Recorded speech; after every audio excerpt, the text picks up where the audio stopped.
I'd like to introduce Désirée Sacher. Désirée, I think many of you will know her. She was a staple of the Swiss security, managing a regular network meeting.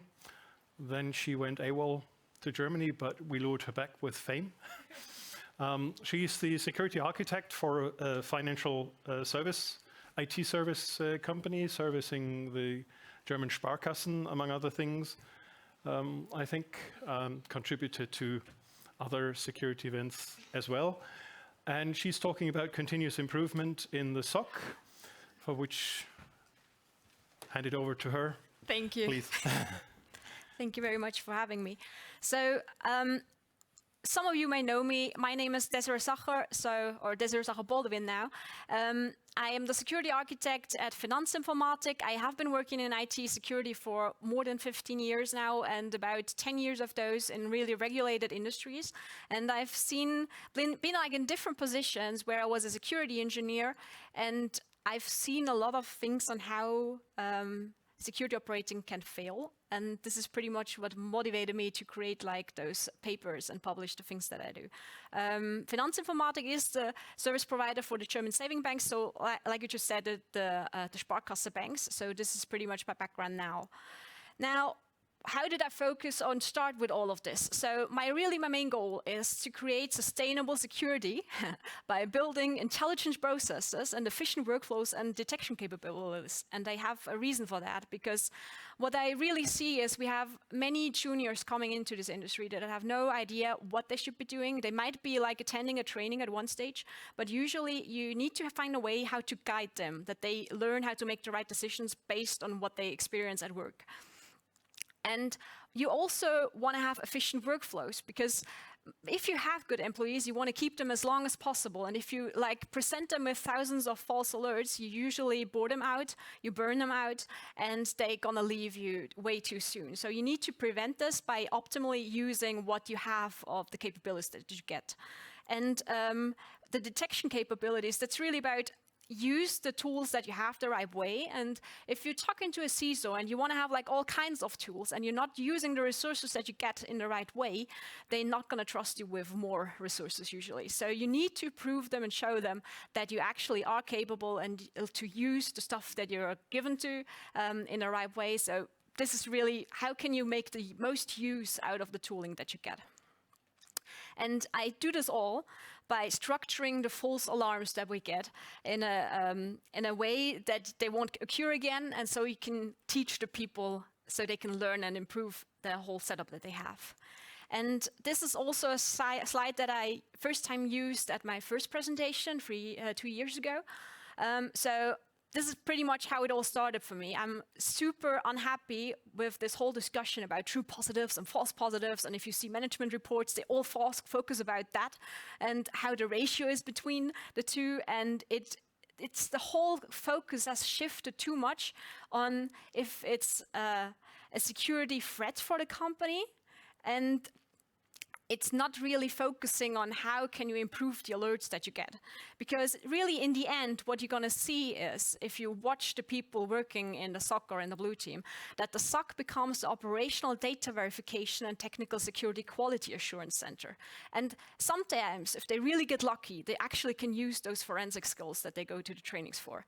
But usually what they do is they run after everything that your whole organization should be having in like IT service management processes and things, and only a very little part of it is after what's going to be cybersecurity.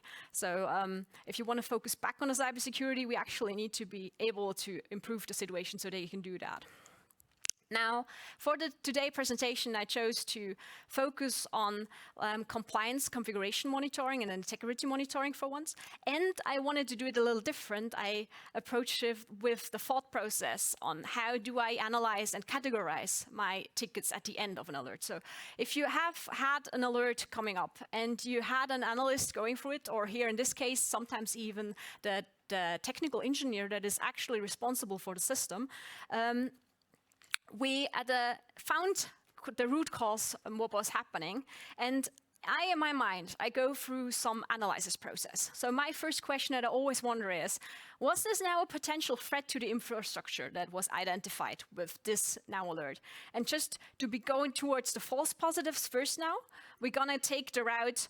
The next question that I ask myself is, was this event caused by an authorized action? So it may very well be that this event now was not a potential threat, that's totally fine, but was it allowed somewhere in the chain and the SOC was not told about it?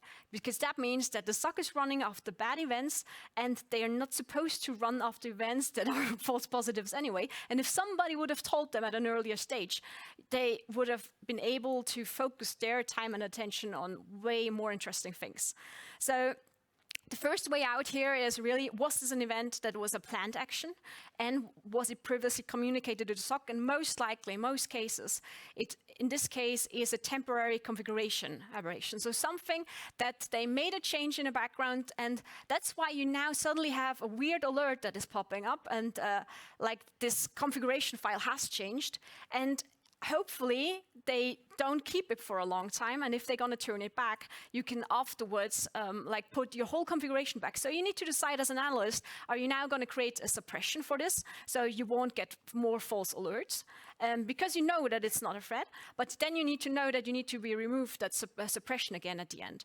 Or if you want to or have to keep this for a longer time because it might be a workaround that you're going to be having for a while, you actually want to document that blind spot in with a risk entry, because what I've seen way too often is that security operations is adding suppressions and organizing their events, and they're not communicating and transporting that information to risk management. And so at the certain management level, they're not able anymore to identify where do we have what black holes and where should we have like what focus on. So there's a real big communication gap between the technical levels and the management levels, and we need to find ways to translate that. The icons that I have here, so the broken directions thingy is like for a process problem, because then people are not heading the right way. And the castle there is pretty much you have a thing that you need to attack and approach with the whole company, because it's not able to, that you can resolve it in the SOC yourself. The next kind of event is going further. You want to know if the previous one was a yes. So was this event caused by the SOC themselves? And if it wasn't, then the other way, that the other option that you usually have is it's a legitimate violation authorized by change documentation. And this really means they didn't tell you. They are changing your infrastructure, and you as a SOC employee are not involved in the process, and they didn't tell you before. So you as a SOC need to become active, so you get included into that whole reporting process chain, so you can prevent those alerts from popping up and interrupting your daily workflows, so you can focus afterwards again on the stuff that is actually interesting. And so you really, what you have to do immediate action is really adjust your baseline configuration pretty much, but you also want to really assess if the processing has been done the right way and if there's any chance for you to be alerted before the event pops up in your CM, or the vulnerability or whatever you're causing, what kind of event to it, before that is rolled out, because else you're going to lose trust in the whole company as well if you always promote everyone with false alarms. Was the event caused by the SOC, and they really did it? Test alert. And tests is something that I found is really not appreciated often enough, because the better you tune your setup, the more important it is that you have tests that do show that your configuration is set up the right way, and that you actually do detect the things if the right things are changing. So you need to have tests that show you, because it really can establish the trust. And a little side effect is you don't want to include this in the reports, because it's something that is really just important for the SOC themselves. And if there might be some audits or something, they might be looking for such an information, just so you show that you actually have a mature SOC and a mature process behind. But that's pretty much why you don't want to like treat it like any other alert. But it is important, and it should be implemented even more, I would say. Now, if we are on the top there, we now had the process problems pretty much, where you want to have like most likely improve the communication in the company. When we're heading over to, was the reporting device configured correctly? The next question that I would ask myself. When we go to no, okay, we have a problem in the baseline. The people that reported what kind of a setup of the device is the correct one, most likely didn't give you the right information.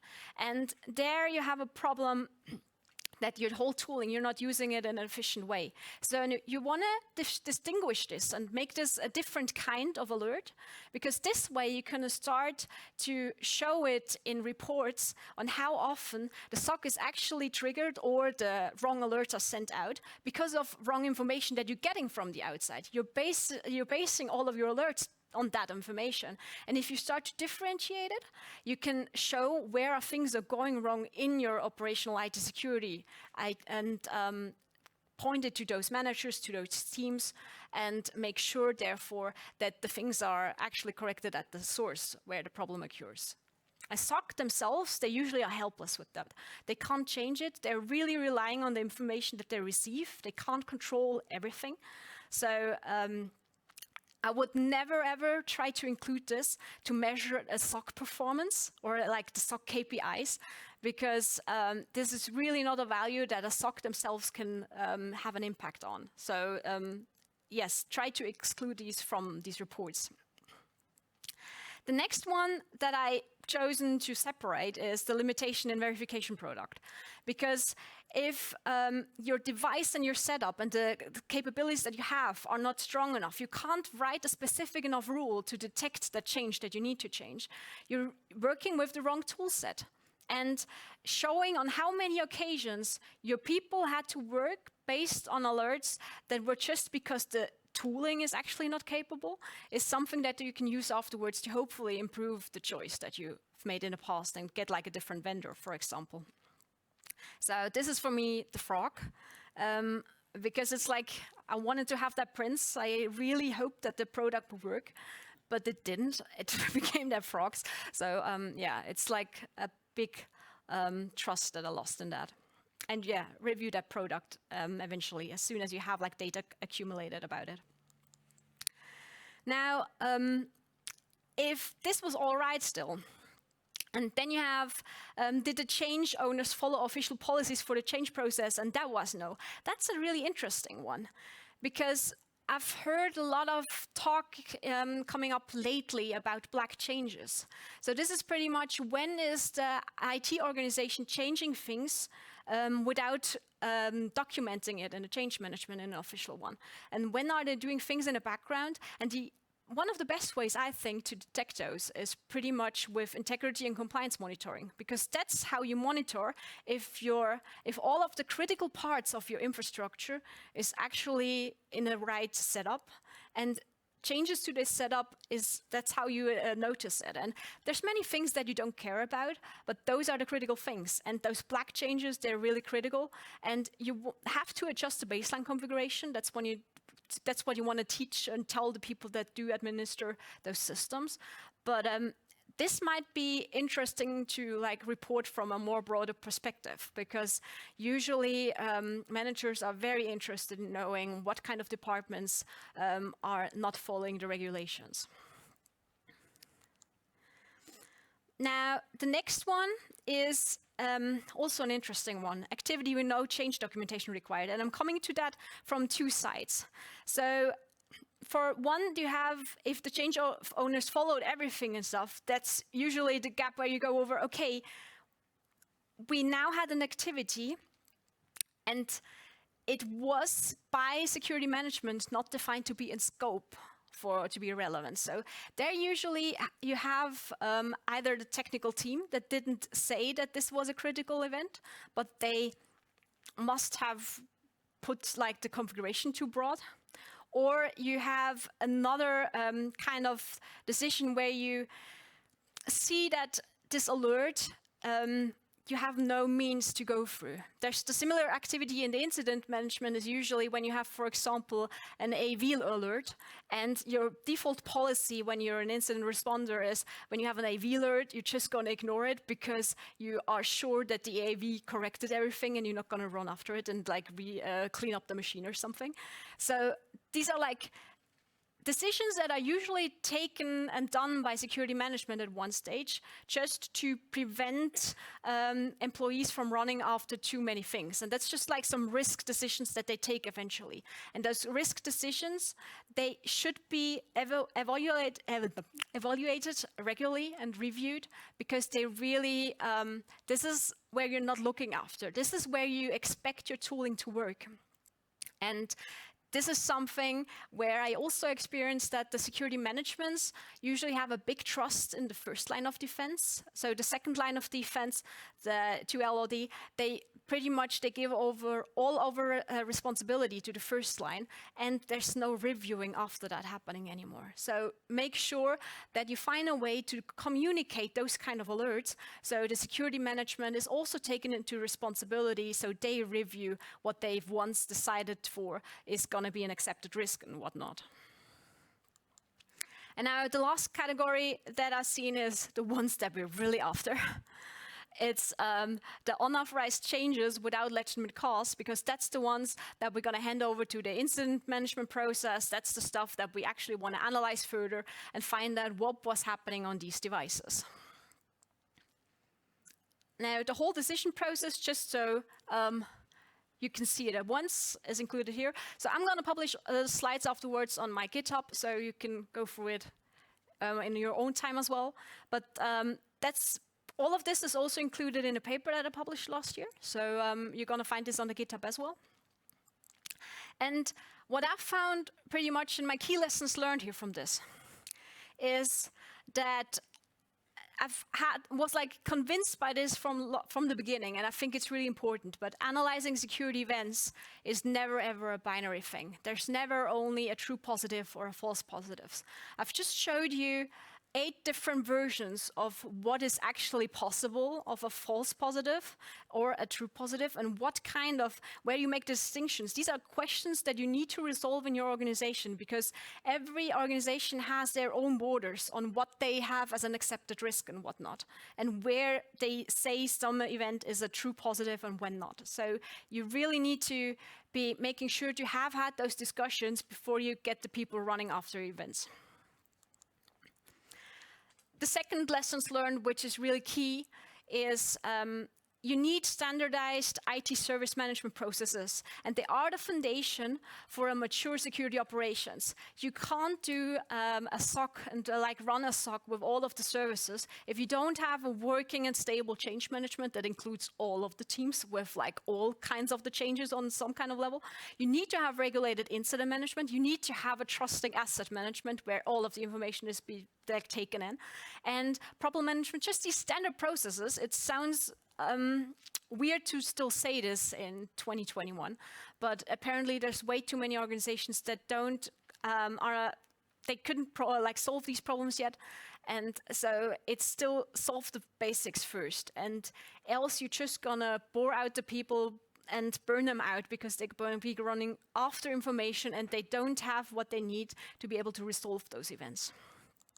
And the third lessons learned from me is that the scoping of hardening documents and files needs to be regularly reviewed and included in the life cycle. So this is something that really needs attention, because the SOC, the only way they can compare the information that they have to something else is that if they have something that they can compare it to. You need to have a defined state of normal, else you will never ever find the anomaly.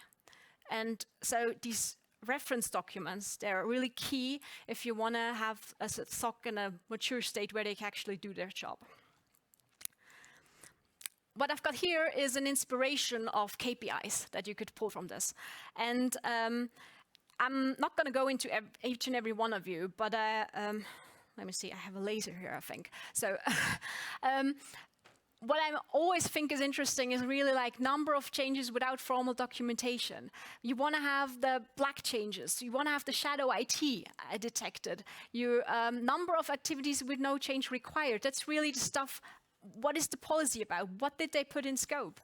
And the only thing that top management most likely is going to care about are the ones here, number of unauthorized changes without legitimate cause. And there, if you have too many of those, you most likely need to like work on your integration and how is the SOC included in all of the processing that is happening in your company. And if you have very low numbers, if you don't have those test alerts, it might very well be that the setup that you have is not working at all. And you really need to like look at that and make sure that your configuration is actually improved.